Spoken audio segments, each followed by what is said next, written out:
Hello. So in this video, we're going to talk about Euripides' play, The Children of Heracles. This is actually, I think, a really fun play, even though structurally it's a mess. This is a play that has no idea what its central problem is, because it just introduces a bunch of things and throws them against the wall to see what will stick.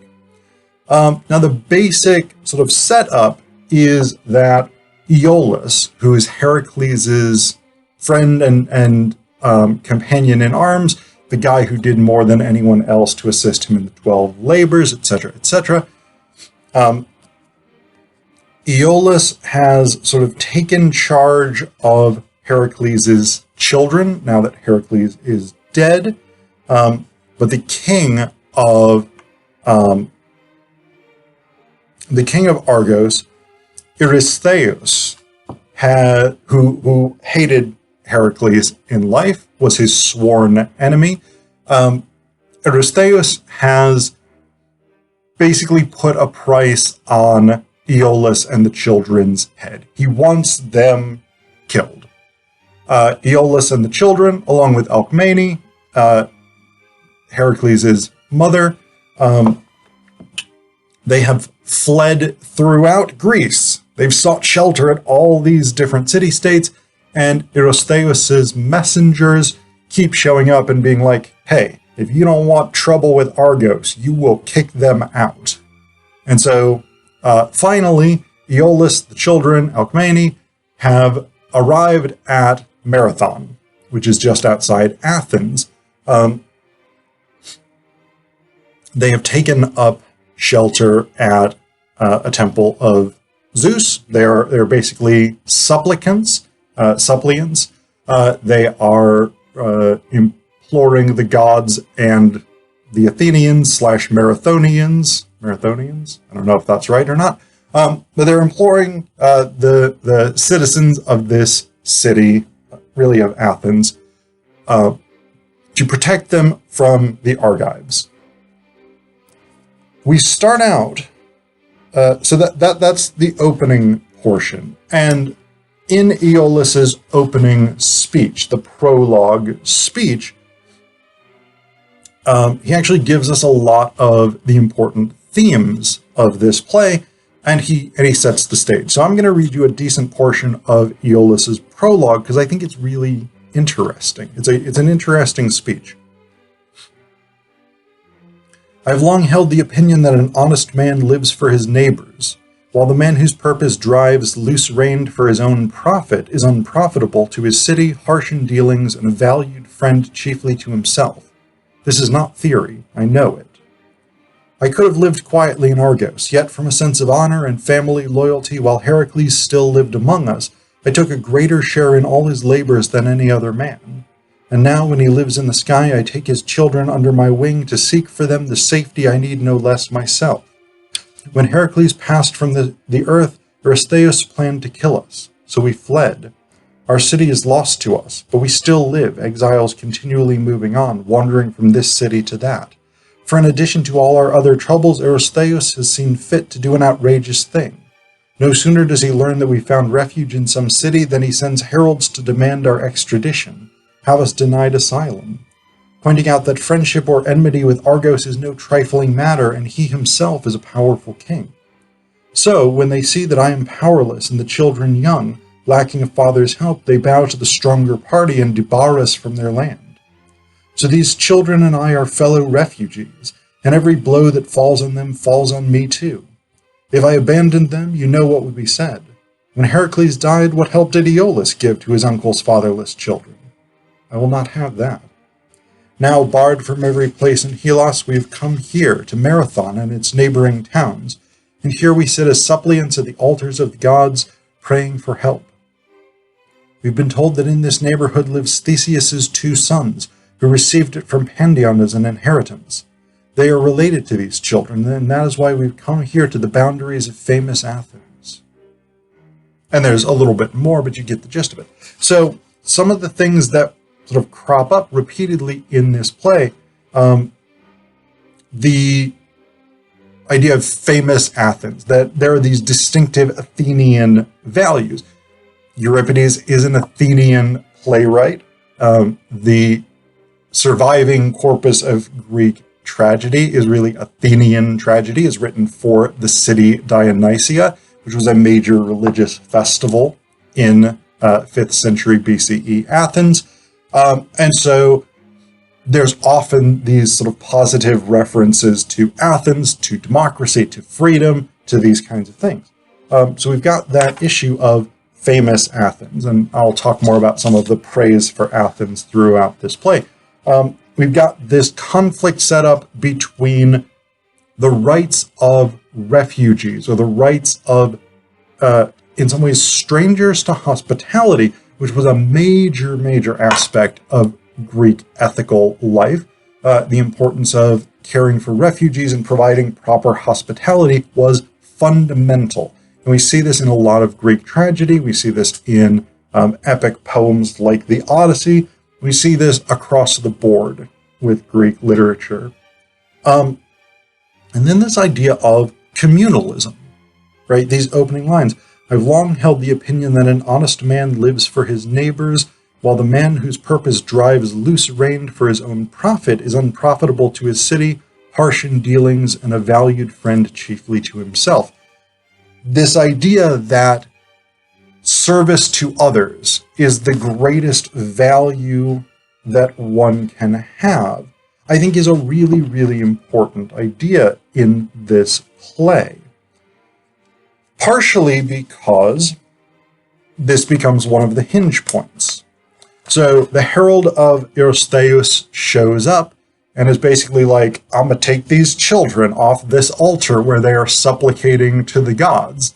And the chorus of, I guess, Old Men of Marathon, I think they're Old Men of Marathon. Let me just check that to make sure. They're definitely Marathonians. Yeah, Old Men of Marathon. So this chorus of Old Men of Marathon shows up and they're like, what the fuck are you doing, son? That's the altar. You can't grab supplicants off the altar. The gods are going to be pissed. And the herald of Eurystheus is like, yeah, but I'm an Argive. These people are condemned under Argive law, so I get to take them. And then the king shows up. The king named, give me just a second to remind myself, Demophon.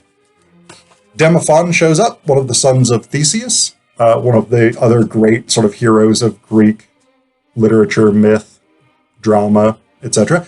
So Demophon shows up and he's like, you're not taking those kids off that altar. They're now under our protection because the gods, we don't want to piss off the gods. We would rather make an enemy of the Argives than of the gods. And so this is one of the things that we get. We get this sort of conflict between what's ethically right and what's expedient. And we see the same kind of conflict, the same kind of binary in other refugee plays from the ancient Greek corpus, particularly The Suppliants by Aeschylus, in which the Danaids show up at Argos. They claim asylum from their cousins, the sons of Aegyptus, who want to take them back to Egypt and force them to get married against their will. Pelasgos, the king of Argos, in that play has to decide, okay, do I do the ethically right thing and protect these suppliants because they have appealed to the gods, they have made their case for deserving protection by this city, or do I do the safer thing for Argos and give the Danaids to the sons of Aegyptus so that we don't have an armed conflict? We get the same issue here in the Children of Heracles. Demophon? Yeah, Demophon. I don't know why I can never exactly remember that name. So Demophon has to decide, okay, I can do what the gods want, and I can make the ethical choice and protect the children of Heracles, or I can do the safer thing and not have a war with the Argives. So this is the big conflict for Demophon.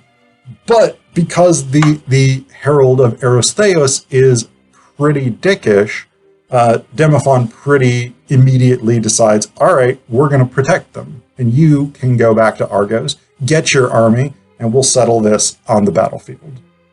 So that's going to happen. But then there's another problem, because in the ancient world, whenever you were going to have a battle, you would get all the oracles. You would have people like looking at how the birds are flying to figure out what the gods think. You would have people sacrificing animals and like rooting through their intestines for signs. You would do whatever it was that your particular ritual culture involved.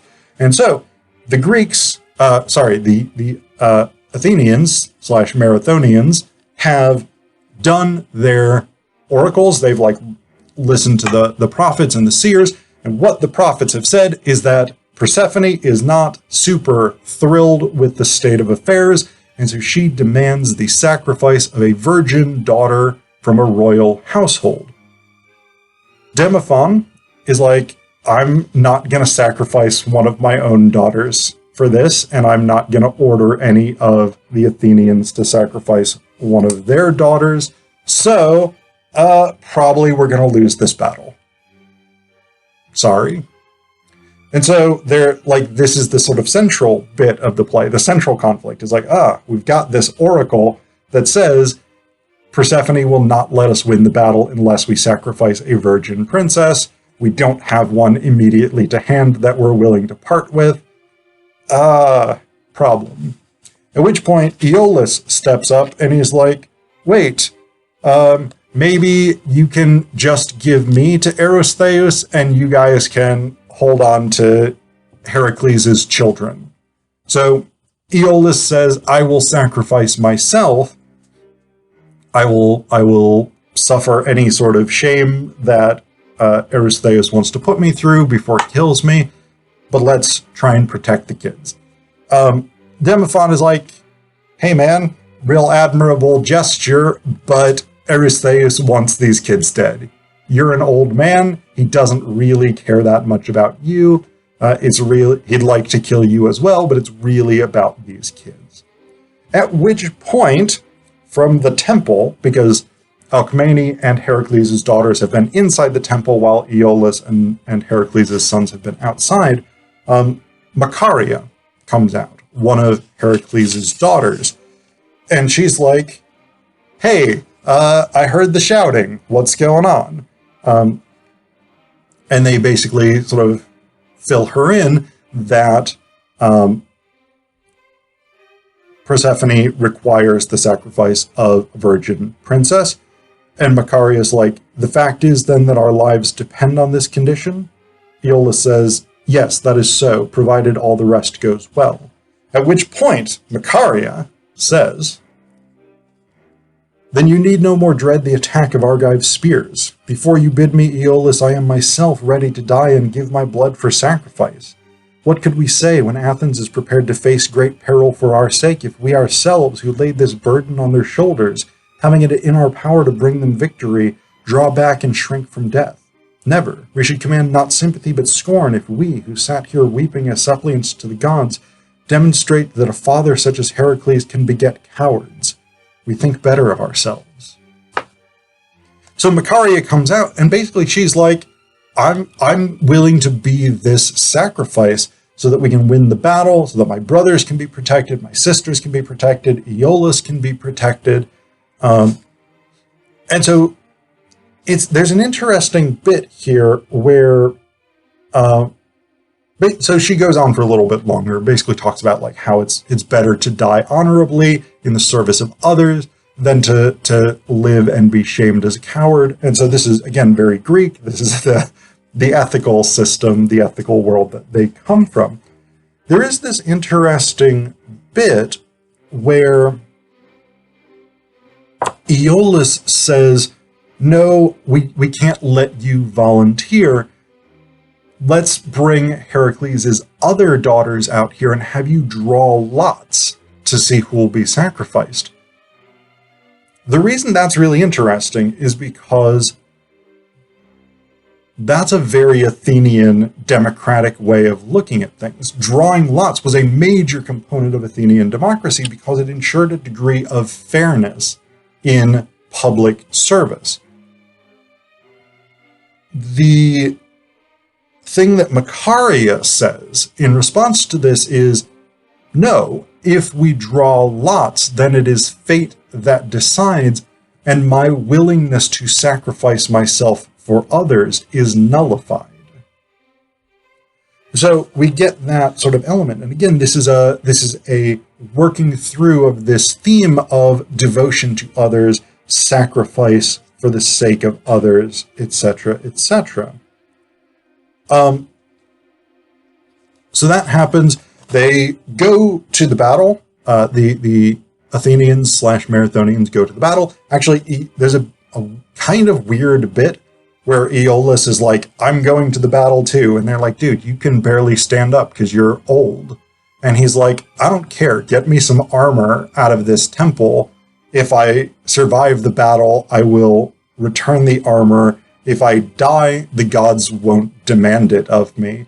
And basically, they're like, okay, we'll like carry this armor down to the battle for you, and then you can get dressed because you're not going to be able to walk down there by yourself with this armor on. And he's like, but look how fast I'm walking. And they're like, you are walking very slowly. So there's this weird, like, kind of comic bit where Aeolus is clearly like gung-ho, but also not really able to physically function. But then a messenger comes from the battle to tell Alcmene how things went. And one of the things that he talks about is like, Aeolus was all like rickety and old and whatnot and not really able to function. But then he prayed to Hebe and Zeus. Yeah, Hebe and Zeus. And they were like, all right, for this battle, you get to be young again. So Aeolus was like transformed back into his younger self. He captures Eurystheus. Eurystheus is put in chains, and he's going to be sent to Alcmene, basically to decide his punishment. Then the end bit is really, really weird, because the end bit sort of gets kind of nonsensical and doesn't, to me, seem like it serves that much function in the overall structure of the play. Eurystheus is brought in front of Alcmene. She's like, now I'm going to kill you. And the Marathonians, the Athenians, are like, sorry, but we captured him alive, so you can't kill him now.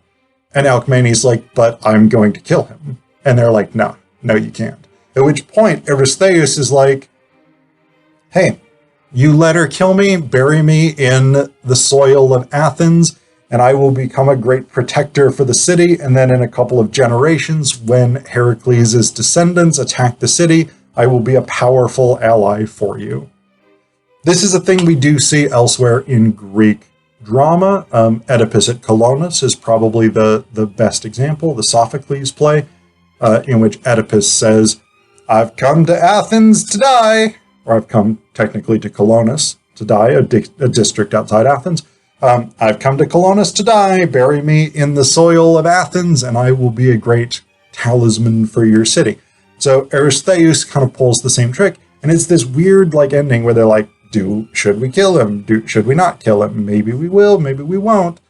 Whatever. It's a mess of an ending. But there's a couple of other things that we get here that are really interesting. One is, again, these references to Athens and freedom and democracy and things like this. So we have the drawing of the lots proposed, which, because Aeolus is not from a democratic city-state, it's unlikely he would actually propose that. But for the Athenians in the audience of the city Dionysia, that would be a familiar democratic practice. We also have this bit, Demophon tells the herald of Eurystheus, all right, you've made your case for why you should get to take Heracles' children. Now Aeolus gets to make his case. And Aeolus says, he starts out and says, King, in your country I enjoy this privilege. I may hear and be heard in turn, and until then I shall not be rejected as from other states. Was what was called parrhesia. Yeah, I think parrhesia is the right term for freedom of speech. It's either parrhesia or isonomia. I'm forgetting which one is which. One is freedom of speech, one is equality before the law. Anyway, but that idea of freedom of speech, the ability to defend one's position rhetorically, was fundamental to Athenian democracy. We also get references to free Athens in Aeolus's speech. He says, where men's hearts are noble, they prize honor above life itself. So we get, again, this praise of Athens as a free, democratic society and all the benefits that that confers. So again, part of what the city Dionysia is meant to do is to reinforce democratic values among Athenians and to promote democratic values among the non-Athenians who were present for the festival. We also have discussion of fate here, but in the interests of keeping this video reasonably short, even though it's already a bit long, I'm not going to talk too much about that. But we have a sort of echo of things we often get in a number of Greek tragic plays, particularly the idea that you shouldn't consider anybody lucky until they have died, and you can look at the scope of their entire life. So that's Children of Heracles, a weird mess of a play with a lot of really fascinating stuff going on.